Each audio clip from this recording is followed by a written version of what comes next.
പ്രിയപ്പെട്ട സുഹൃത്തുക്കളെ, 2024 ഒക്ടോബർ 15 വെളുപ്പിന് അന്തരിച്ച കണ്ണൂർ ADM നവീൻ ബാബുവിന്റെ ഭാര്യ മഞ്ജുഷ.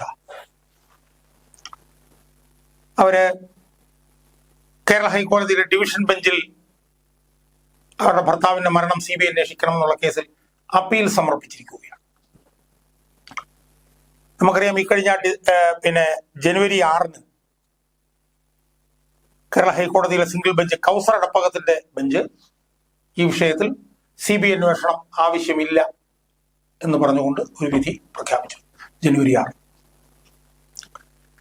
ആ വിധിക്കെതിരായിട്ടാണ് നവീൻ ബാബുവിന്റെ ഭാര്യ മഞ്ജുഷ ഇപ്പോ ഡിവിഷൻ ബെഞ്ചിന്റെ മുന്നിൽ അപ്പീൽ സമർപ്പിച്ചിരിക്കുന്നു.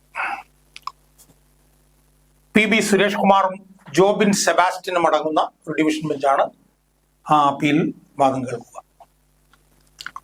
ഫെബ്രുവരി 6 ഈ കേസ് ഈ ഡിവിഷൻ ബെഞ്ചിന്റെ പരിഗണനയിൽ വരും എന്നാണ് നമുക്ക് ഇപ്പോൾ ലഭിക്കുന്ന വിവരം. സുഹൃത്തുക്കളെ, ഞാൻ ഈ വീഡിയോയിലൂടെ എന്റെ പ്രേക്ഷകരുമായി ചർച്ച ചെയ്യാൻ പോകുന്നത് ഫെബ്രുവരി 6 ഈ അപ്പീല് ഹൈക്കോടതിയുടെ ഡിവിഷൻ ബെഞ്ചിന്റെ മുന്നിൽ വരുമ്പോൾ എന്തായിരിക്കും സംഭവിക്കുക? നവീൻ ബാബുവിന്റെ മരണം CBI അന്വേഷണത്തിന് വിടണം എന്നുള്ള, CBI അന്വേഷണത്തിന് വിടേണ്ടതില്ല എന്നുള്ള കേരള ഹൈക്കോടതിയുടെ സിംഗിൾ ബെഞ്ചിന്റെ തീരുമാനത്തിനെതിരായി കൊടുത്തിരിക്കുന്ന അപ്പീലിന്മേൽ മഞ്ജുഷയ്ക്ക് അനുകൂലമായി വിധിന്യായം ലഭിക്കുമോ അതോ വിധിന്യായം മഞ്ജുഷയ്ക്ക് എതിരായിരിക്കുമോ എന്നുള്ളതാണ് എൻ്റെ ഈ വീഡിയോയുടെ പ്രതിപാദ്യ വിഷയം.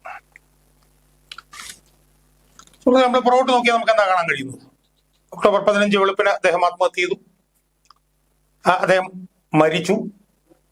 മരിച്ചതിനെ തുടർന്ന് അദ്ദേഹം ആത്മഹത്യ ചെയ്തു എന്നുള്ള നിലയിലായിരുന്നു ചർച്ചകൾ കുറച്ചൊക്കെ നടന്നത്. നമുക്കറിയാമല്ലോ, അദ്ദേഹത്തിന്റെ യാത്രയയപ്പ് ചടങ്ങിൽ ജില്ലാ പഞ്ചായത്ത് മുൻ പ്രസിഡന്റായിരുന്ന PP ദിവ്യ ക്ഷണിക്കപ്പെടാതെ കടന്നു വരികയും അവർ നടത്തിയിട്ടുള്ള രൂക്ഷമായ പ്രതികരണത്തിന്റെ ഒരു ഫലം എന്നൊരു ഔട്ട്പുട്ട് എന്നുള്ള നിലയിലാണ് അദ്ദേഹം ആത്മഹത്യ ചെയ്തെന്നുള്ള നിലയിലൊക്കെയാണ് ആദ്യം വാർത്തകൾ വന്നിരുന്നത്. എന്നാൽ പിന്നീട് ആ ചർച്ചകളിലൊക്കെ മാറ്റം വന്നു. പൊതുമണ്ഡലത്തിൽ തന്നെ നവീൻ ബാബു കൊല്ലപ്പെട്ടതാണോ എന്നുള്ള, ഹോമിസൈഡ് ആണോ എന്നുള്ള ചർച്ചകൾ സജീവമായി വന്നു.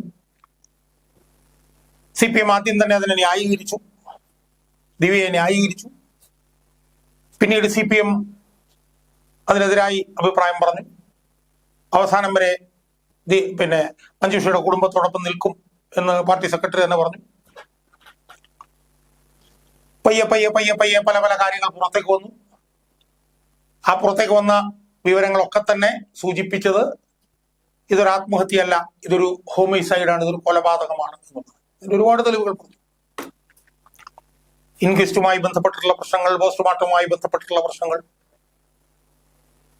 ഒരു പ്രശാന്തൻ എന്ന് പറഞ്ഞ ഒരാൾ വന്നു, അയാള് നവീൻ ബാബുവിനെ അഴിമതിക്കാരനാക്കാൻ വേണ്ടിയിട്ട് ശ്രമിച്ചതുമായി ബന്ധപ്പെട്ടിട്ടുള്ള പ്രശ്നങ്ങൾ, അതിനകത്തുണ്ടായിരുന്ന ദുരൂഹത, അയാൾ പരാതി കൊടുത്തു എന്ന് പറഞ്ഞു, പരാതി കിട്ടിയില്ല, പരാതിയിലുള്ള ഒപ്പ് വേറെ തരത്തിലായിരുന്നു എന്നുള്ള വിഷയം, ബന്ധുക്കൾ വരുന്നതിന് മുമ്പ് പോസ്റ്റ്മോർട്ടം നടത്തിയ വിഷയം, ഒരുപാട് വിഷയം, പ്രശാന്തന്റെ ബിനാമി ബന്ധങ്ങൾ, അങ്ങനെ ഒരുപാട് വിഷയങ്ങൾ ഇതുമായി ബന്ധപ്പെട്ട് പുറത്തു വന്നു. അതിനെ തുടർന്ന് നവംബർ 26 തോന്നുന്നു മഞ്ജുഷ ഹൈക്കോടതിയിൽ തന്റെ ഭർത്താവിന്റെ മരണം CBI അന്വേഷിക്കണം എന്ന് ആവശ്യപ്പെട്ടുകൊണ്ട് ഹർജി ഫയൽ ചെയ്തു. നമുക്കറിയാം, ആ ഹർജി ആദ്യം കേൾക്കേണ്ടിയിരുന്ന ബച്ചു കുര്യൻ തോമസ് ആയിരുന്നു. അദ്ദേഹത്തിൽ നിന്ന് അത് പിന്നീട് മാറി റോസ്റ്റർ ചേഞ്ച് വന്നു. പിന്നീട് കൗസർ എടപ്പകത്തിന്റെ ബെഞ്ചിൽ അത് വന്നു. ഡിസംബർ 6 അദ്ദേഹം പ്രാഥമികമായി വാദം കേട്ടു. ആ വാദത്തിൽ തന്നെ മഞ്ജുഷയ്ക്കെതിരായിട്ടുള്ള ചോദ്യങ്ങളായിരുന്നു അദ്ദേഹം ചോദിച്ചത്. പിന്നീട് ഡിസംബർ 12 അദ്ദേഹം വിശദമായി വാദം കേട്ടു. വിശദമായി വാദം കേട്ടപ്പോഴും മഞ്ജുഷയ്ക്കെതിരായിരുന്നു ചോദ്യങ്ങളൊക്കെ. അതിനുശേഷം അദ്ദേഹം ജനുവരി 6 അദ്ദേഹം വിധി പ്രഖ്യാപിച്ചു. ആ വിധി പ്രഖ്യാപിച്ചപ്പോൾ അദ്ദേഹം ഒരു കാരണവശാലും CBI അന്വേഷിക്കേണ്ടതില്ല എന്ന് പറഞ്ഞുകൊണ്ടാണ് വിധി പ്രഖ്യാപിച്ചത്. ആ വിധിയുമായി ബന്ധപ്പെട്ട ഒന്നിലധികം വീഡിയോകൾ ഞാൻ ചെയ്തിരുന്നു. ആ വിധി വളരെ ദുരൂഹമാണ് എന്നുള്ളത് കാര്യകാരണ സഹിതം ഞാൻ പറയുകയുണ്ടായി.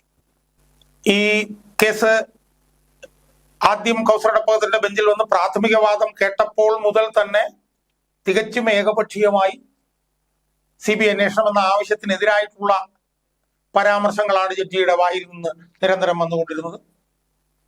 അത് പിന്നീട് വിധിന്യായത്തിലും അത് പ്രതിഫലിച്ചു. അതിനെക്കുറിച്ചിട്ട് വിശദമായി ഞാൻ വീഡിയോ ചെയ്തു.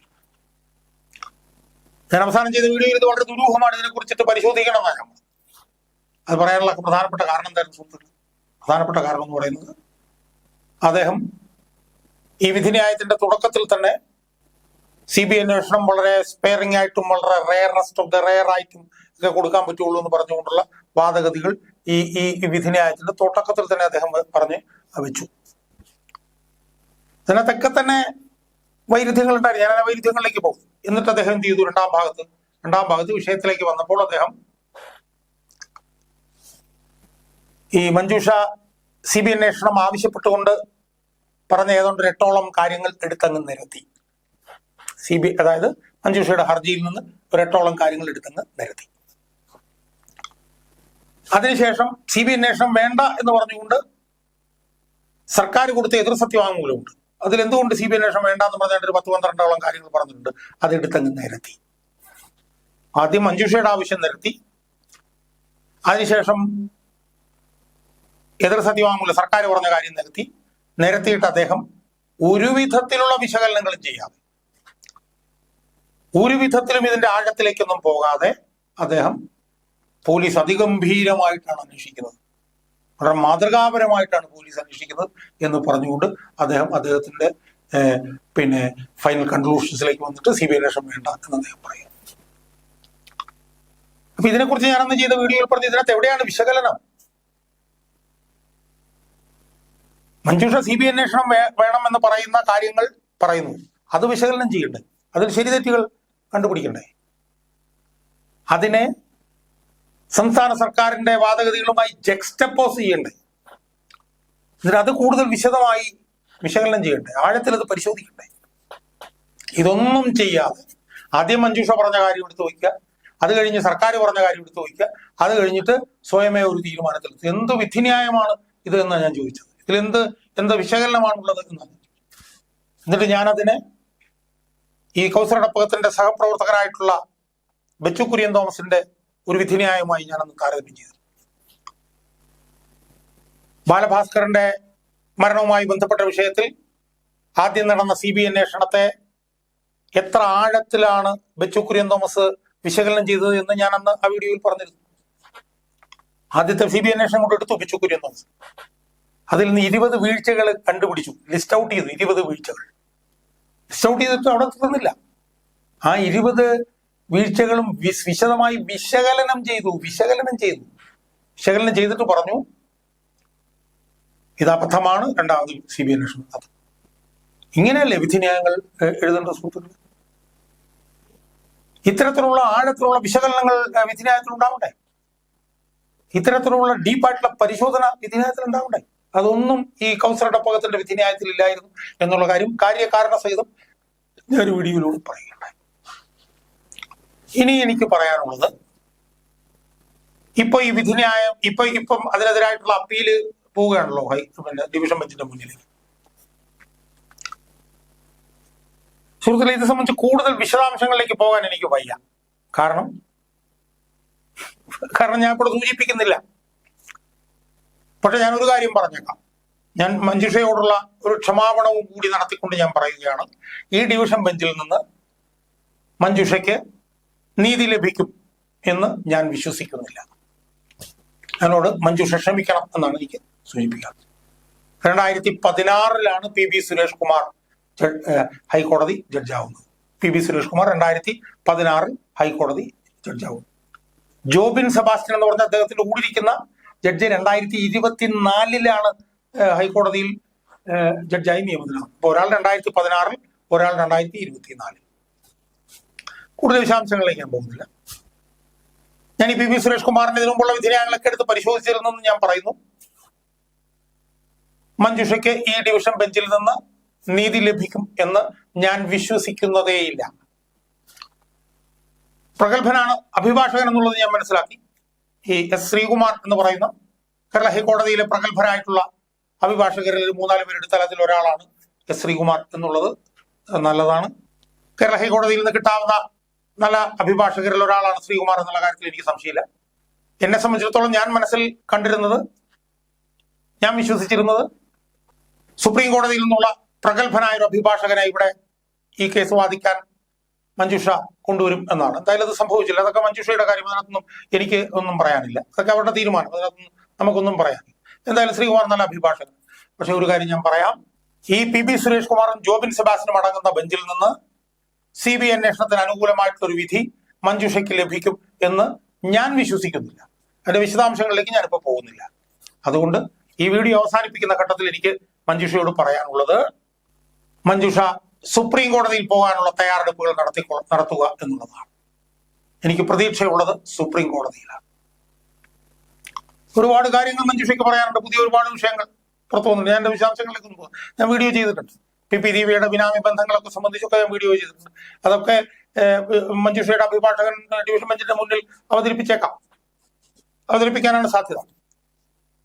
പക്ഷെ അതൊന്നും കൊണ്ട് ഈ ഡിവിഷൻ ബെഞ്ചിൽ നിന്ന് മഞ്ജുഷയ്ക്ക് അനുകൂലമായി തീരുമാനം ഉണ്ടാകുമെന്ന് ഞാൻ വിശ്വസിക്കുന്നു. കാരണം ഈ കാര്യങ്ങളെല്ലാം തന്നെ സിംഗിൾ ബെഞ്ചിന്റെ മുന്നിലും കാര്യകാരണ സഹിതം അന്ന് മഞ്ജുഷയുടെ അഭിഭാഷകനായിട്ടുള്ള ജോൺ റാൽഫ് അവതരിപ്പിച്ചതാണ്. ഒന്നും സംഭവിച്ചില്ല. അതുകൊണ്ട് ഞാൻ മഞ്ജുഷയോട് വളരെ ബഹുമാനത്തോടുകൂടിയും വിനയത്തോടുകൂടിയും പറയുന്നു, മഞ്ജുഷയുടെ പോരാട്ട വീറ് പൂർണ്ണമായി അംഗീകരിച്ചുകൊണ്ട് ഞാൻ പറയുന്നു, ഈ PB സുരേഷ് കുമാറും ജോബിൻ സെബാസ്റ്റ്യനും അടങ്ങുന്ന ഈ ഡിവിഷൻ ബെഞ്ചിൽ നിന്ന് മഞ്ജുഷയ്ക്ക് അനുകൂലമായ ഒരു തീരുമാനം ഉണ്ടാകും എന്ന് ഞാൻ പ്രതീക്ഷിക്കുന്നില്ല. അത് ഈ വാദത്തിന് മുമ്പ് തന്നെ ഞാൻ പറഞ്ഞു വെക്കുകയാണ്. അതുകൊണ്ട് മഞ്ജുഷ സുപ്രീം കോടതിയിലേക്ക് പോകുന്നതിനുള്ള തയ്യാറെടുപ്പുകൾ ആരംഭിക്കണം എന്നാണ് എനിക്ക് ശ്രീമതി മഞ്ജുഷയോട് ഈ ഘട്ടത്തിൽ പറയാനുള്ളത്.